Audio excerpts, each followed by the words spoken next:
This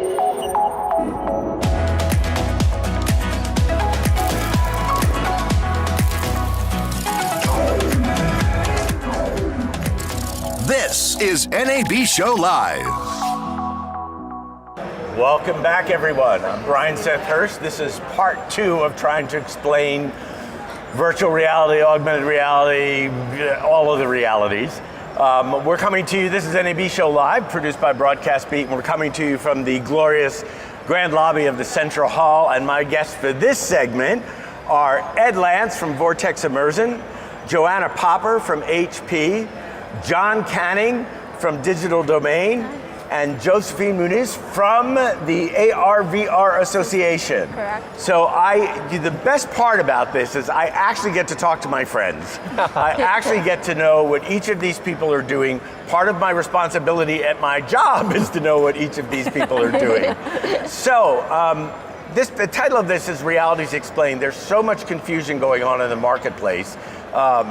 Maybe not so much for storytellers, but for brands, for consumers, XR, VR, MR, domes. So what I want to do is I'm going to start with Ed, because Ed is not in headset for what Ed does.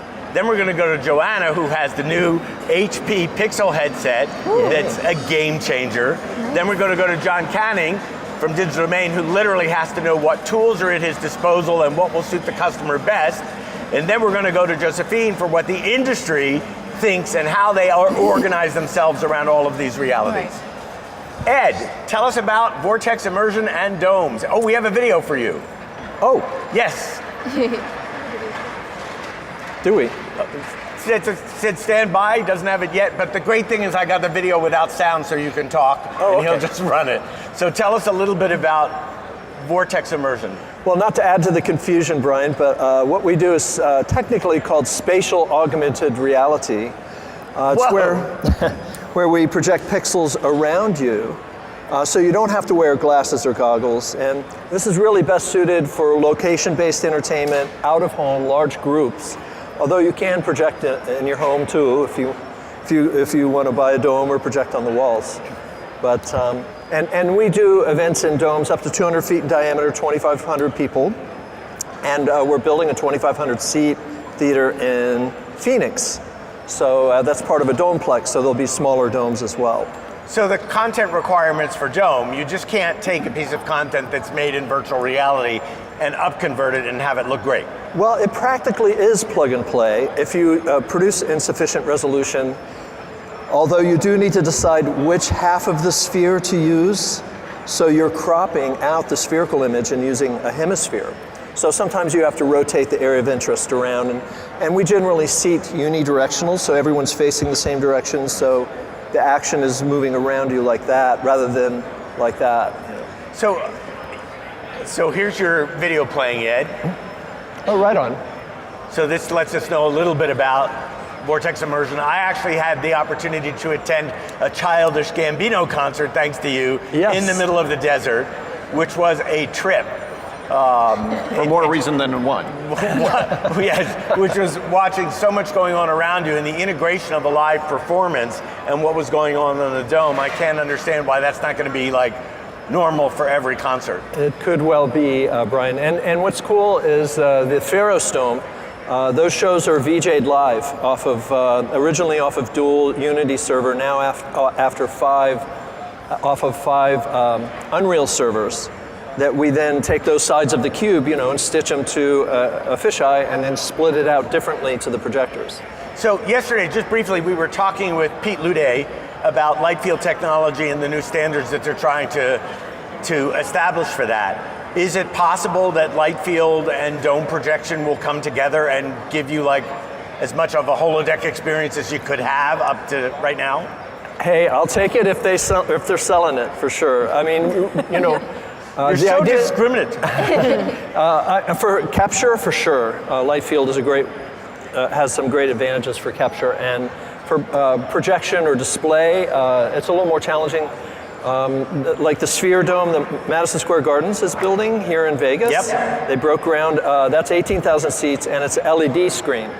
So it's still really 2D, though technically you could do 3D. And it's LED inside and out. Like the skin of the dome is LED as well. That's right. So that's 177,000 square feet. Indeed, and so for us, that's the arena where we take our shows when they graduate to the big league. Great, so this is a new medium coming. It is a new format, and we think it's going to catch on big time. Yeah. And still immersed. Yes. Okay, location-based entertainment. So I've been to The Void, I've been to Pure Imaginations, Alien Descent, had a blast in all of them. And they say that a lot of people will have their first experience in location-based entertainment. Your headset is game-changing now in terms of resolution and field of view, correct? Yes. So can you talk a little bit about HP's role in location-based entertainment and this new headset? Sure. Because this is virtual reality. Absolutely. Or mixed, right? Yes. Okay, we'll talk about mixed in a minute. Go ahead.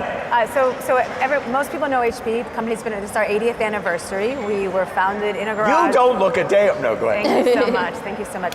So company founded by the two founders in the garage working with Walt Disney on the movie Fantasia. So a very long and, exciting history in media and entertainment and always being on the forefront of technology for media and entertainment. So we're here with our Z brand and we're also here with all of our virtual reality products. So everyone come to the booth and visit us. And what's the booth number, please? Oh, I don't remember. It's in the. Wait. I think I have it. I sent it to you, but yeah. Keep talking. Okay, so on the virtual reality side, so HP has been inventing and reinventing the future in technology for 80 years. We see virtual reality and immersive computing as the future of computing. So it's really important for us to be working on the forefront. And we have many products in the market already. We have the VR backpacks that you may have tried at the location-based entertainment places that you've been that allow you to have that experience of free roam VR, and so you don't feel the wires and cables that are holding you back. And I just want to say, so well organized in the way you get into those backpacks. Yeah. I wish from scuba diving perspective it was that easy to get into the tanks. Waterproof ones coming soon for scuba diving. Just kidding. So we have some headsets already in the market. We sell workstations, laptops, towers, all VR enabled or VR ready. But we just announced 2 weeks ago our new HP Reverb, which is our new headset. There are about, I would say, 3 things that are really exciting about this headset. There are more than 3, but 3 that I'll highlight. One, that it is built on the Windows Mixed Reality tracking system, so it's inside-out tracking, meaning that people don't need external cameras or tracking or lighting systems. So it is a little bit more of a plug-in. So I don't have to set up anything in the room. I don't have to room scale it. Okay. You don't have to set up external cameras.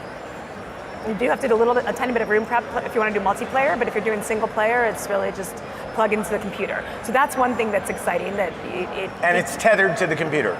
It's tethered to a computer, yeah.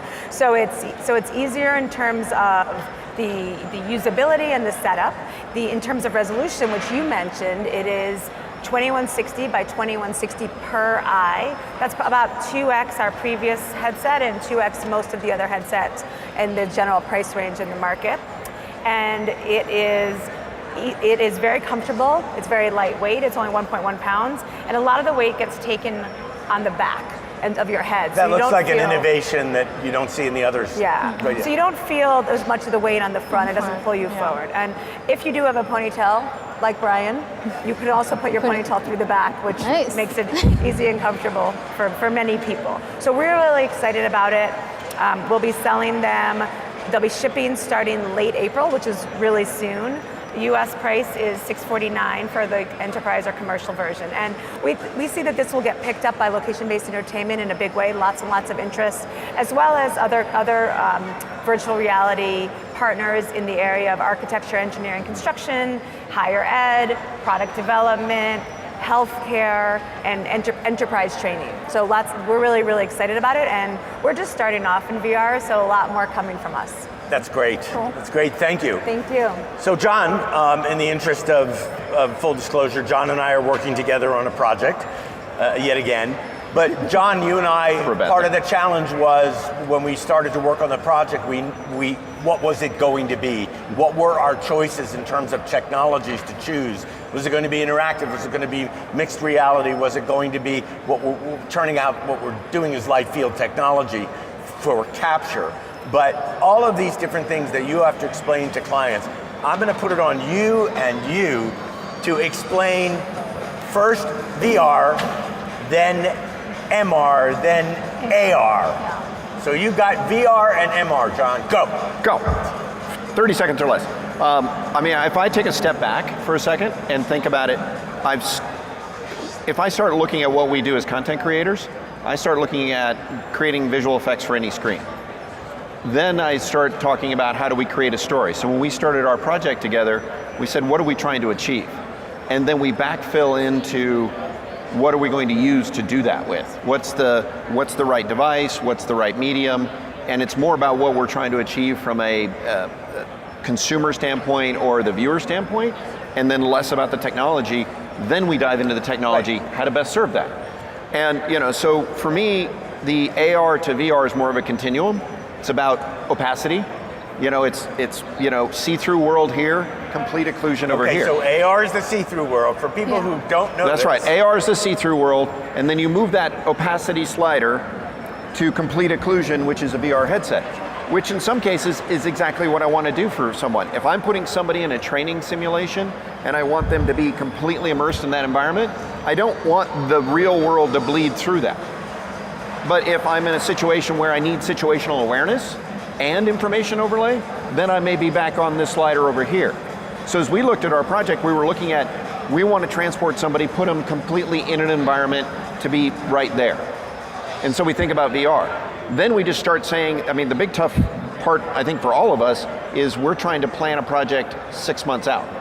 Well, I think in all fairness to the project, we're trying to plan a project that is future-proof. And so my job... Good frickin' luck. My job, well, you're doing pretty good so far, John. My job was to describe to you as best I could a user experience that had yet to exist, and then to find the technology to make that experience wholly real, more real than it has been in the past. And that's why we went to Digital Domain and John, because there were so many things that we had to look at. And John, I think we spent about a year looking for the right technology. Yeah, and I mean, it's literally, somewhat of it's trying to future-proof, but it's also, we're flying a plane and building it and trying to figure out where we're going to land all at the same time. So we're looking at partners that we're going to bring along with us, that they may not be ready exactly today for what we need, but where are they going to be? Where's that intersection moment where we bring all the pieces together? And I mean, that's the exciting part about this, and I think also the challenging part of it is we're all, got the Ouija board out going, all right, what is it going to be? How's it going to look? But we know it's going, the nice part is just like that headset, right? We knew things are going to get better, the resolution's going to get better, the field of view is going to get better, the ergonomics are going to get better. So we know that these things are going to continue forward. So we can look at that, and then we just try to figure out where that moment is, that intersection. So when you look at telling the story, you're actually saying, what's the story you want to tell? What's the best way to tell it? And then we move over to augmented reality, and people don't realize they're living with augmented reality every day of their lives right now. Yeah. So if you've got a heads-up display on your Mercedes-Benz windshield, that's augmented reality. Yesterday we had AR Wall in here, which was augmented reality virtual set where you could actually put yourself in. Right. So your background is in augmented reality. It is, yeah. So when you define augmented reality for a client or for the consumer, what's your definition of it? I'm telling them it's the integration between kind of the real world and a virtual world. Even though it is augmented reality, we're combining two things together to make sure that that consumer is feeling and experiencing one experience. They don't have to put a headset on, obviously, but they still get the experience that there's something going on that really shouldn't be going on. So it's almost a feeling of, oh wow, this is super cool. I'm still in my world, but I'm experiencing virtual things that shouldn't really be here. And I really started very simple because outside of working with the VR AR Association, I now work with Live Nation. And I'm on the merchandise side of Live Nation. And we're thinking about products and how do you get people to experience these products rather than say, oh, I'm going to a website, I'm going to buy an artist t-shirt. We want them to see it in a completely different new way. And that's how we're kind of bringing AR into the fold as well. I think the thing that's important for people to understand is we really do have to start with the consumer and what they actually want and need from this technology. virtual reality is great for some industries and AR is great for other industries. And I think that's where I'm excited about immersive technology as a whole, because it fits into every single industry out there, but you have to start with the consumer to really drive that demand. So how do we, obviously product research in a headset, anything, it's like any new product, a consumer, if you're a marketer, you have to convince them of a need that they have. Like in the early days of TiVo, I was on the team that built the user experience for TiVo. Right. You had to build a use case for them so they could understand absolutely why it was a had to have. Yeah. We don't seem to have any, other than maybe the VR association, AR, VR, we don't seem to have any marketing association or any sort of thing that's able to communicate to consumers what the value proposition is. Correct. So Ed, I mean, he can go to a music label and say, here, we're going to create this experience. Instead of being in a theater or an amphitheater, you're going to be in a dome. Gettable, consumers go in, they experience it. That's a little easier than saying, what do you mean I have to, this point of friction where I got to put on a headset to experience it. Oh, and by the way, that isolates people. Oh, wait, and you come back and, oh, by the way, we're able to sync all those headsets so they're all having a unified experience. Then the theater owner goes, why? Right. You know? But then it's bringing that experience and that headset to them, which is why I think LBE Entertainment is actually going to be really successful when you think about having the headsets where people are, in the malls, at the airports, things like that. So we're actually... I would say on our side, we're focused on the enterprise market. And so in the enterprise market, you were looking at the conversation around, is this going to increase your revenue, decrease your cost, increase your productivity, increase your efficiency. And so, I think the number is something like 30% of businesses will be using VR by 2020, and maybe even more than that. And so, in some of our customers, it's even higher. In architecture firms, 60% of large architecture firms are using virtual reality in some way in their business already. So I think on the enterprise side, there are very clear ROI that you see. Another example would be around training. So right now, if you are doing a training, people tend to retain 5% of what they read, 10% of what somebody tells them in presentation. So whoever's watching is going to retain 10% of what we're saying, all those pearls of wisdom, but 75% of what they experience in virtual reality, because they have that experience of doing something or being very immersed in an interactive whole body experience. Right, so it lodges itself as a memory, not as some information coming at you. Yeah. And so when you find, so there are clear areas where the ROI is there, and it's about making sure that information is shared with the end consumer. In this case, anyone who's doing any sort of training, whether it's manufacturing, first responder, enterprise, military, and seeing how much more effective their workforces will be using a VR training. Just imagine someone on an oil rig that, not necessarily in a VR, but in an AR headset, that is being spoken to by a supervisor, is able to see the problem through the camera, and is able absolutely diffusing a bomb. Don't pull the red wire. Right. So you have that with AR for sure. And then to take a step back, how do you get that person ready to even be on the oil rig, right? How do you do it in a way that's not dangerous, that's not too expensive, and that gets them really prepared? I don't know if the best way to do it right now is in virtual reality. I don't know if you heard the last panel, but about the VR for the incarcerated, where they actually put on the headset to experience what the world is like now, so they're acclimated to it before they get to it. There's a lot of great use cases. Yeah, I mean, if you think about it, what we're talking about is purpose-driven, right? Yeah. It's the same when we talk about LBE. You don't go in marketing VR. That's the wrong thing to market. We're marketing entertainment. Go have fun with the family. Right. These become tools to go do that, right? And we're evolving those tools. So you don't say to somebody who's going to work, let me promote the laptop. It's just a tool that I do the job with, right? So these become, we need you to do more effective training. It then becomes, how is the training more effective? Here's the tool sets to use. Or how do you give that the best entertainment experience? And virtual reality can provide that because it's so much more immersive and interactive that you really become part of that entertainment experience instead of just watching that entertainment experience. We are hoping that the consumer headset market goes strong, because for us that's like home viewing of the out-of-home experience. So Beyonce is performing in the big dome, you put on a headset at home and you're like there getting the full immersive experience. You know, we're producing live now. The company also produces live, and we're in the middle of editing and post-producing. So we took the live footage, now we're post-producing. There's a lot more we can do with the live footage. And to your point, it's like what is making something more compelling an experience in a headset than it would be on a flat screen? What will give you the experience that your body will remember, that because you're there? What does that do?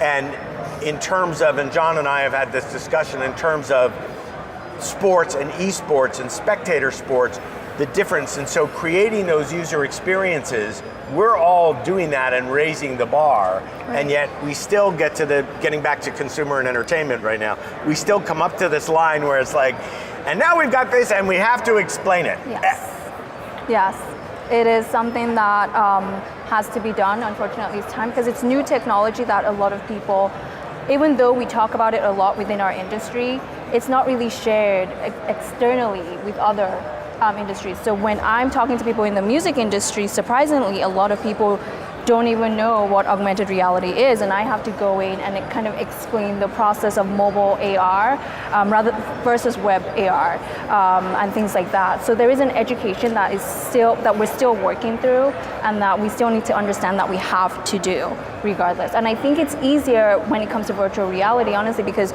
once people see that headset, they immediately kind of have a sense of what's going to happen. But with mobile AR and with AR as a whole, it's a little bit harder because they're trying to understand, wait, how are you combining the two? How's this technology working? Well, and I'd argue that most of the cases that we're trying to get consumers to do with AR are stunted, right? Most of them are marketing, I love that NBA AR app where you actually go into the portals that you go into. There's a ton of fun going on. But when it's useful, right, it goes beyond the marketing gimmick, right? Like the cell phone is probably the worst thing for long form AR, right? It's the ergonomically horrible, I gotta hold it up, how long do I do this, right? But it's, very strong left arm. Yeah, this is very strong left arm. But it is just a step along the way. The experience is when you at a concert and everybody, do this, and they're having fun and they're playing with it, they don't think about, ooh, this is AR. Right. It's yet another thing I've added to the entertainment experience. It's telling the One of the story. things we hear from our partners who work directly with the customers in terms of putting on a headset or putting on a backpack, so Spaces that they have their Terminator experience, or 2-Bit Circus with a raft, or Nomadic with their zombie experience, is that in those experiences you would need to put on a backpack to if you're going to fight zombies, you're going to need something to protect you. If you're going to fight ghosts, so like if you're a integrated into the story. Ghostbuster, it's integrated in the storyline, and that sometimes people get excited about getting geared up. So you have to have the right brand ambassadors or the right people in operations working there to create that for them, but that they actually can create excitement in that experience. And that is the experience. And it's something new. This old theme park experience where you're prepared and you're watching the video of life on Tatooine before you take the Star Tours.